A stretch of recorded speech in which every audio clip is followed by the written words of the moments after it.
반갑습니다, 여러분. 여러분들을 만점으로 안내해드릴 역사 이야기꾼 사기꾼 최용욱입니다. 자, 이번에 여러분들하고 할 강좌는 내용은 바로 뭐냐? 광해군의 중립외교와 인조반정에 대한 얘기가 됩니다. 광해군의 중립외교, 우리나라가 임진왜란 끝나고 나서 광해군이 즉위하게 됩니다. 그때 있었던 일과 인조반정이 왜 일어났으면 인조반정으로 결과적으로 어떤 일들이 결국 정묘호란과 병자호란을 이끌어냈는지 여러분들 말씀을 드리도록 할게요.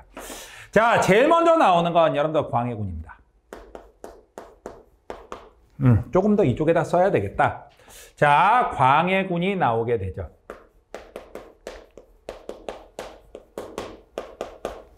광해군은 일단 제일 먼저 해야 되는 게 전후 복구 사업부터 해야 돼요. 왜 복구 사업을 해야 되느냐? 임진왜란 때 세자로서 활동을 했습니다. 그리고 나서 전쟁 끝나고 딱 10년 뒤에 1608년에 왕위에 오르게 돼요. 자, 그런데 이 사람 나라가 상태가 엉망이었죠. 그래서 무엇을 하게 됐냐? 앞으로 나중에 이제 조선 후기 경제에서 여러분들 굉장히 중요하게 배울 건데 대동법이라는 걸 최초로 실시를 해요. 경기도 지방에다가 실시를 합니다. 자, 그리고 또 하나가 허준에게 명해서 동의보감이라는 걸 쓰게 합니다. 이 동의보감, 어떤 허준이 쓰는데 동의보감에 어떤 내용이 있어서 이걸 쓰게 하느냐? 우리나라 주변에서 쉽게 구할 수 있는 것들을 약으로 쓰는 방법을 만들어놨어요. 왜? 모든 물자가 부족하죠. 백성들이 병은 많죠. 그런 병을 치료할 수 있는 방법을 여기다 넣은 거예요. 그런데 난리가 난 건 중국 쪽에서 난리가 났습니다. 왜? 중국의 두 나라가 아이고 여러분들 어느 나라? 명나라는 맛이 갑니다. 갈수록 약해져요. 그에 비해서 1616년에 누르하치가 후금이란 나라를 세웠어요. 1616년에. 그리고 이 후금이 날이 갈수록 세집니다. 그러다 보니까 명과 후금이 싸우니까 명나라는 계속해서 요구합니다. 야, 조선! 니네 나라 우리가 살려줬잖아. 그러니까 군대 좀 보내. 이럽니다. 그런데 후금은 한마디죠. 분위기 파악해라. 누가 뜨는 해고 누가 지는 해인지 파악해야 되지 않겠냐? 이런 얘기를 하죠. 광해군의 입장이라면 솔직히 말하면 우리가 두 나라 다 밀어버리고 싶어요. 하지만 우리의 능력이 안 되죠.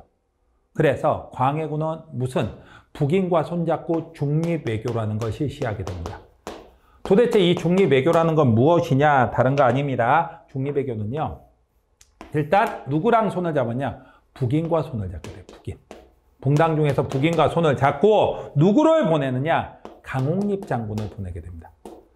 강홍립 장군에게 1만 3천 명의 군대를 줘요. 그리고 명을 원조하라라고 얘기를 하죠. 자, 이렇게 하니까 명을 도와주러 출발하는 것 같은데 그렇게 줄을 서도 됩니까? 라고 하겠지만 광해군은 강홍립에게 비밀 명령을 합니다. 가서 상황 판단 잘해. 상황 판단 잘하고 잘 움직여야 돼. 이렇게 얘기를 하죠. 그래갖고 강홍립이 갑니다. 원군을 이끌고 가는데 거기서 무슨 전투라 그냥 사르우 전투라는 거에 참가를 하게 돼요. 근데 여기서 굉장히 열받는 일이 벌어져요. 왜 열받는 일이 벌어지냐? 명나라가 오히려 원군을 받으면서 우리가 도와주러 가는데 우리나라한테 큰 소리 칩니다. 야, 조선 애들 왔냐? 너희들이 맨 앞에 선봉장으로 해갖고 제일 먼저 싸워. 그래갖고 너희들이 이 후금 애들이랑 싸우다가 화살 맞고 칼 맞고 일단 죽어. 그러면서 쟤네들한테 피해를 최대한 입혀. 그럼 우리 명나라 군대 가서 밟아버릴게요. 이런 젠장. 남의 나라 원군 와서 뒤지란 얘기죠. 열받죠. 자, 그리고 강홍립 장군이 볼 때는 아무리 봐도 누가 이기느냐? 다른 게 아니라 후금이 이길 것 같아요. 그래갖고 부하들한테 명령을 합니다. 화살촉 풀어. 화살촉을 풀면요. 쏴봤자 안 날아갑니다. 날아가지도 않아요. 맞아봤자 끄떡도 안 하고. 그 다음에 그렇게 하고 한 발 딱 쏘고서는 칼을 들고 막 용감하게 쳐들어간 다음에 후금의 앞까지 딱 갖고 칼을 딱 땅바닥에다 버리면서 한마디 아주 용감무쌍하게 항복! 그럽니다. 사르우 전투에서 항복을 하게 돼요. 항복을 하니까 누가 이 후금 장수가 얘기를 했죠. 야, 그래갖고 다 체포가 됩니다. 너 왜 아까 활 쏘고 개겼어? 그러니까 강홍립이 안 개겼어. 임마 아까 활 쏘는 거 다 봤는데 뭔 소리야? 갖고 와봐 화살. 그랬더니 화살촉이 없어요.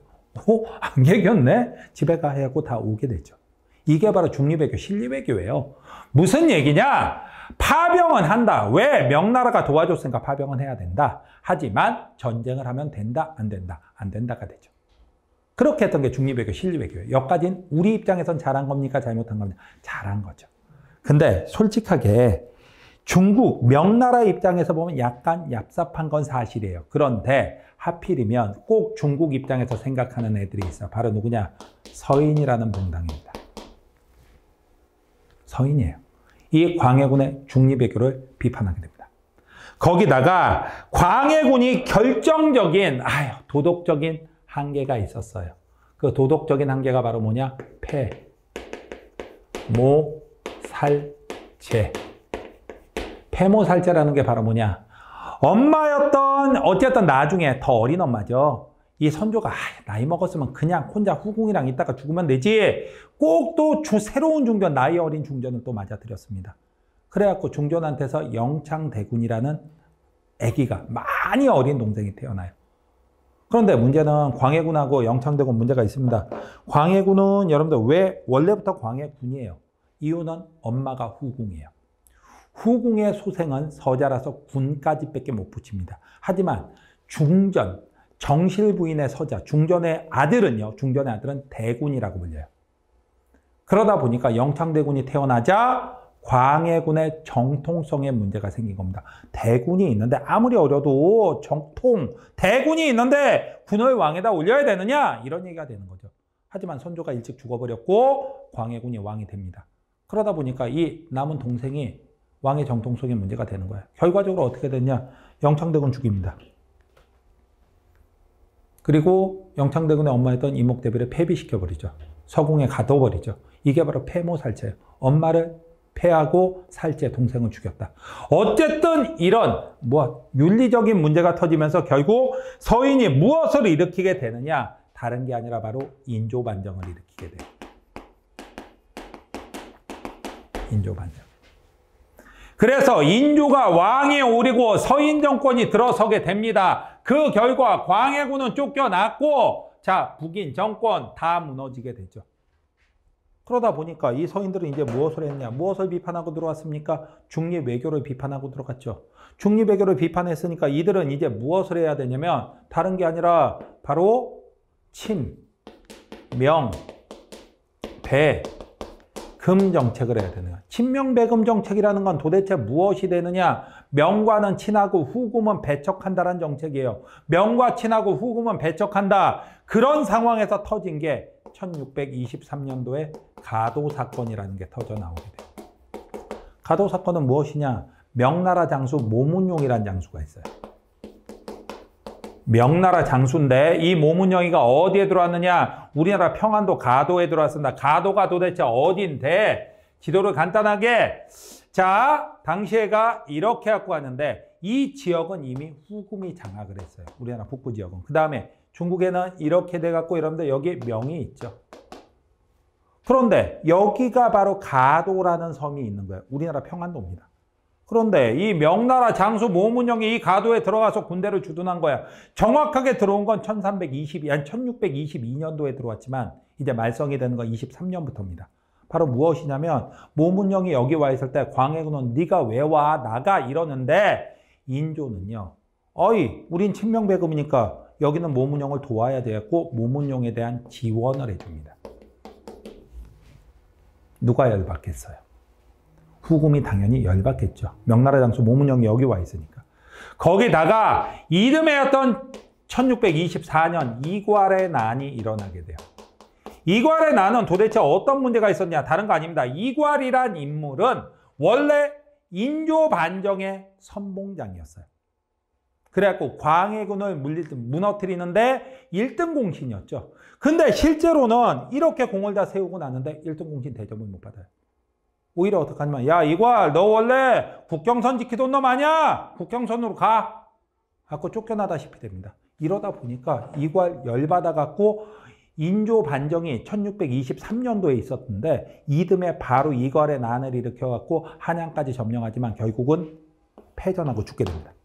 그러자 이괄의 부하들이 이 지역에 있던 이괄의 부하들이 후금으로 홀라당 넘어갑니다.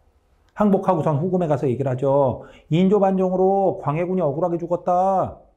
그러니까 광해군에 복수를 해달라. 그리고 인조와 서인이 정권을 잡고 나서 친명배금 명하고 친하고 후금을 공격하려는 작전을 짜고 있다. 그리고 바로 어디? 가도에 있는 모문영이 지원하고 있다. 이거는 후금을 공격하려는 것이니 바로 이 조선을 공격해달라. 솔직히 말해서 이해는 가는데 그래도 이딴 식으로 나오면 안 되지. 어쨌든 이 상황이 되는 겁니다. 이런 게 배경이 돼갖고 결과적으로 무엇이 터지게 되느냐면 바로 정묘호란. 호란들이 정묘호란, 병자호란까지 쭉 이어지게 호란들이 일어나게 되죠. 하지만 여러분들 이 부분을 광해군의 중기배교와 그 다음에 인조반정 이후에 우리나라 외교정책의 변화를 여러분들이 제대로 이해하기 때문에 짧은 주제지만 여러분들 한 주제로 좀 잡아봤습니다. 그렇다면 어떤 문제가 있는지 여러분들 한번 보도록 하죠. 다음은 어느 왕의 연보이다. 이 왕대에 일어난 사실로 옳은 것은 연보해갖고 나왔는데 1608년 주기 대동법 시행. 그 다음에 대동법을 시행했어요. 그 다음에 동의보감 간에 임목대비 유패, 인조 반정으로 폐. 누구에 대한 얘기? 광해군에 대한 얘기가 되겠죠. 광해군이라면 여러분들 갑시다. 붕당이 형성되기 시작하였다. 붕당의 형성은 광해군의 아버지인 선조 때부터 그래요. 북진을 통해 사군과 육진을 설치했다. 사군 육진의 설치라면 여러분들 누구? 바로 세종대왕 때가 되죠. 그러니까 안 되죠. 청을 정보로 하자는 북벌운동을 전개하였다. 북벌운동은 여러분들 병자호란 끝나고 나서 효종 때 실시합니다. 그러니까 이건 아니에요. 다음 강의에서 여러분들 말씀을 드릴 거예요. 명과 후금 사이에서 중립외교를 추진하였다. 중립외교, 광해군 딱 맞죠. 그 다음에 육조 직계제를 실시하고 신문고를 설치했다. 육조 직계제와 신문고 설치는 태종 때가 됩니다. 그래서 정답이 되는 건 4번이 답이 되죠. 그 다음에 두 번째 문제가 있습니다. 미툴진 사건을 주도한 정치 세력에 대한 설명으로 옳은 것 해갖고 나와 있습니다. 한번 봅시다. 불충한 신하 이이첨 등이 임금의 마음을 현혹시켜 국권을 제멋대로 하였고 모후 임목 대비를 별궁에 가둔 왕실을 모욕하였다. 더구나 부모와 같은 명예 은혜를 저버리고 동방 예의의 풍속을 무너뜨렸다. 부모와 같은 명예 은혜를 저버렸다. 이거는 바로 무엇에 대한 얘기? 중립외교를 비판하고 있는 거죠. 다행히도 두세 명의 충의를 지는 신하가 종묘사직과 인륜의 무너짐을 두려워하여 큰 뜻을 세워 부족한 나를 왕으로 추대하였다. 그리고 나서 내가 인조가 되었다. 인조반정이죠. 그렇다면 이건 누구? 서인. 서인이라면 봅시다. 자, 명과 후금 사이에서 중립을 취하였다. 이건 어느 왕 때? 광해군 때 북인들이 되는 거죠. 친명배금 정책을 추진하였다. 친명배금 정책을 추진한 것 여러분들 서인과 인조반정, 인조 맞죠? 과학기술의 발전을 중시한 건 여러분들 훈구파라고 제가 말씀을 드렸죠. 육조 직계제 실시를 건의했다. 육조 직계제라면 여러분들 누구? 태종과 세조 때가 되죠. 요동수복운동. 여러분들 조선에서 요동수복운동이라면 누구에 대한 얘기? 정도전에 대한 얘기가 될 수 있겠죠. 정답이 되는 건 몇 번?